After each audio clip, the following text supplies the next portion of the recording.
اعوذ باللہ من الشیطان الرجیم بسم اللہ الرحمن الرحیم انما جزاء الذین یحاربون اللہ ورسولہ ویسعون فی الارض فسادا ان یقتلوا او یصلبوا او تقطع ایدیہم وارجلہم من خلاف او ينفوا من الارض ذلك لهم خزي في الدنيا ولهم في الآخرة عذاب عظيم صدق اللہ العظیم۔ گزشتہ چند دروس سے گناہ کبیرہ کا تذکرہ چل رہا ہے۔ قرآن و سنت میں 70 ایسے بڑے گناہوں کا ذکر آیا ہے کہ جن پر اللہ اور اس کے رسول صلی اللہ علیہ وسلم نے بڑے سخت الفاظ میں وعید بیان فرمائی ہے۔ ان گناہوں میں سے 26 گناہوں کا تذکرہ ہو چکا تھا۔ آج کے درس میں 27ویں گناہ کا پہلے ذکر ہوگا، اور یہ گناہ ہے قطع الطریق، یعنی ڈاکہ ڈالنا۔ تو 27واں بڑا گناہ ہے ڈاکہ ڈالنا۔ ڈاکہ ڈالنے کا مطلب یہ ہے کہ انسان اسلحے کے زور پر کسی سے زبردستی اس کا مال لے، اور اگر وہ مال نہ دے تو اسے قتل کر دے، یا اس کے کسی عضو کو تلف کر دے، یا اسے دھمکی دے یا نقصان پہنچائے، تو اسے ڈاکہ ڈالنا کہتے ہیں۔ ایک ہے چوری کرنا اور ایک ہے ڈاکہ ڈالنا، دونوں میں فرق ہے۔ چوری کرنا کہا جاتا ہے کہ انسان دوسرے کا مال لے اس کے غفلت کی وجہ سے، کہ ایک آدمی سویا ہوا ہے اسے معلوم نہیں، اور دوسرا اس غفلت سے ناجائز فائدہ لیتے ہوئے اس کے مال کو اٹھا لے، تو یہ چوری ہے۔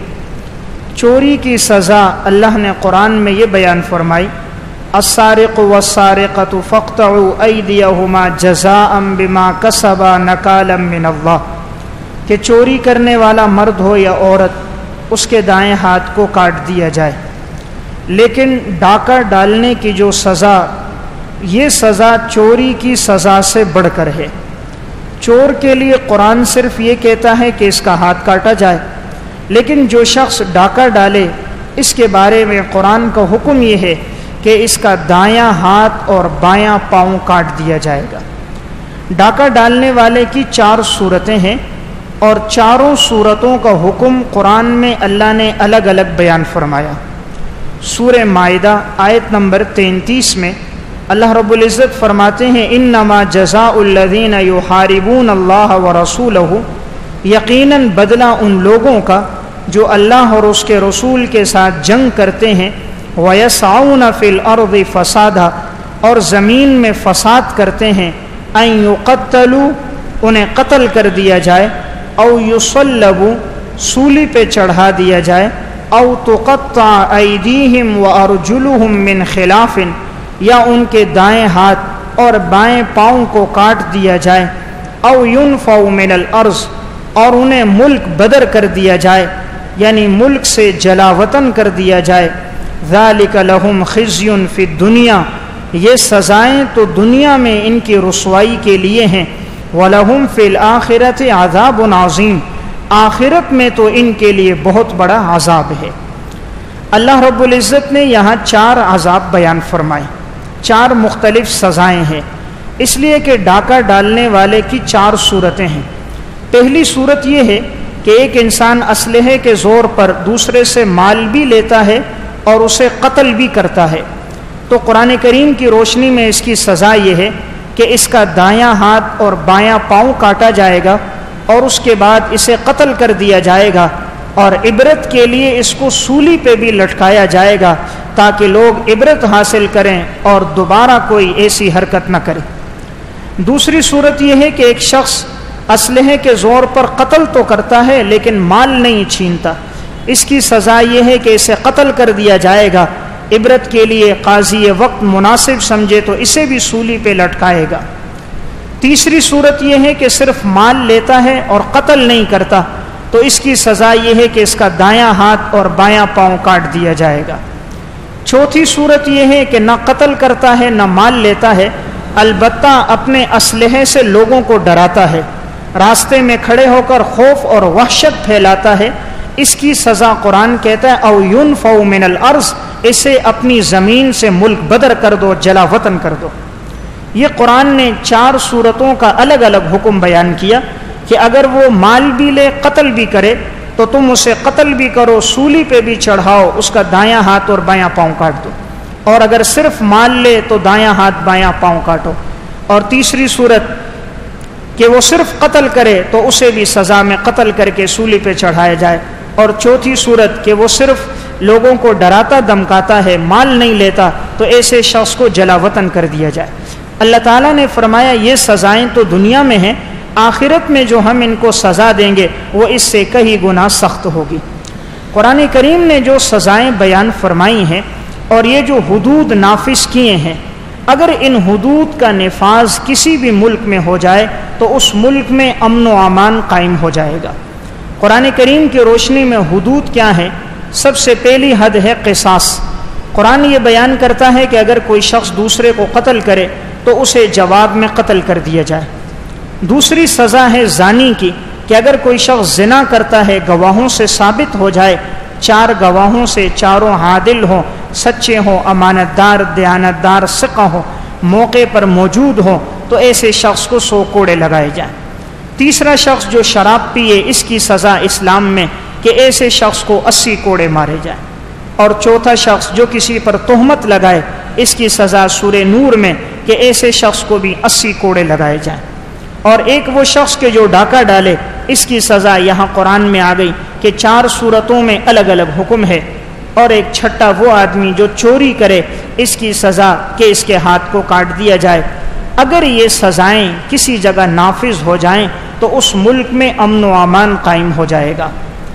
قانون سے امن قائم نہیں ہوتا، اللہ کی سزاؤں سے امن قائم ہوتا ہے۔ امریکہ، یورپ، برطانیہ میں سب سے زیادہ قوانین کا نفاذ ہے، لیکن ہر 3 منٹ میں قتل کے 27 واقعات پیش آ رہے، ہر لمحے زنا کے واقعات، چوری اور ڈکیتی کے پیش آ رہے ہیں۔ وہاں یہ جرائم ختم نہیں ہو رہے۔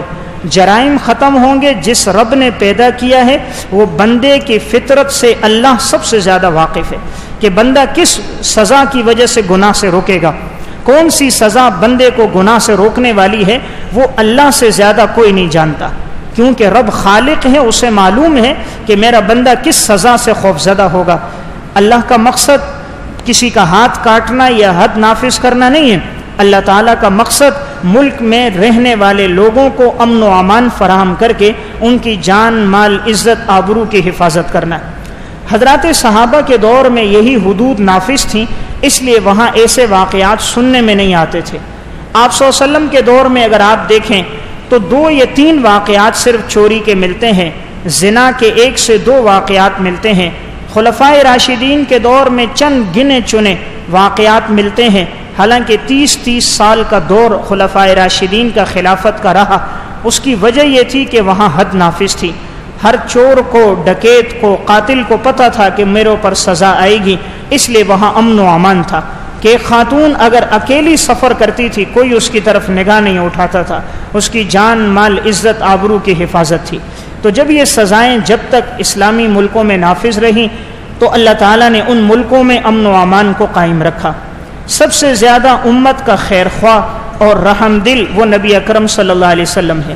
حضور سے زیادہ اس امت کا خیر خواہ کوئی نہیں، آپ سے زیادہ امت کا درد رکھنے والا کوئی نہیں، آپ سے زیادہ کائنات میں شفیق اور مہربان کوئی نہیں۔ لیکن آپ کے دور میں بھی قبیلہ بنو مخزومہ کی عورت نے چوری کی اور گواہوں سے ثابت ہو گیا تو حضور نے فرما دیا اس کا ہاتھ کاٹا جائے۔ حضرت معاذ اسلمی نے جب آ کر اقرار کیا کہ مجھ سے زنا ہوا، آپ صلی اللہ علیہ وسلم نے 4 مرتبہ انہیں رد کیا کہ شاید تم نے زنا نہ کیا ہو، لیکن جب 4 مرتبہ انہوں نے اقرار کر دیا تو آپ صلی اللہ علیہ وسلم نے ان پر بھی حد نافذ کی۔ حضرت غامدیہ نے جب 4 دفعہ اقرار کیا آپ نے اس پر بھی حد نافذ کی۔ تو دیکھیے حضور سے زیادہ رحم دل کوئی نہیں تھا، لیکن آپ نے یہ حدود نافذ کر کے امت کو بتلایا کہ امت میں امن جو قائم ہوگا، جان مال کی جو حفاظت ہوگی وہ ان حدود سے ہوگی۔ جن ملکوں میں حدود قائم ہیں وہاں لوگوں کی جان مال عزت محفوظ ہے۔ سعودی عرب میں چند حدود قائم ہیں، اگرچہ پورا نظام قائم نہیں، صرف چور کا ہاتھ کاٹا جا رہا ہے، زانی کو سزا دی جا رہی ہے، قاتل کو قتل کیا جا رہا ہے، تو وہاں اتنا امن و امان کہ سونے کی دکانیں کھلی ہیں اور کوئی اس پہ ہاتھ نہیں ڈالتا۔ کبھی آپ نے نہیں سنا کہ وہاں بم بلاسٹ ہوا، اتنے آدمی مارے گئے، اور دہشت گردی کے اتنے نظر ہو گئے، اور فلاں جگہ فائرنگ میں اتنے لوگ مارے گئے، 30-35 لاکھ کا مجمع ہوتا ہے، لیکن وہاں پر اللہ نے امن و امان کو قائم رکھا۔ بنیادی وجہ حدود کا نفاذ ہے۔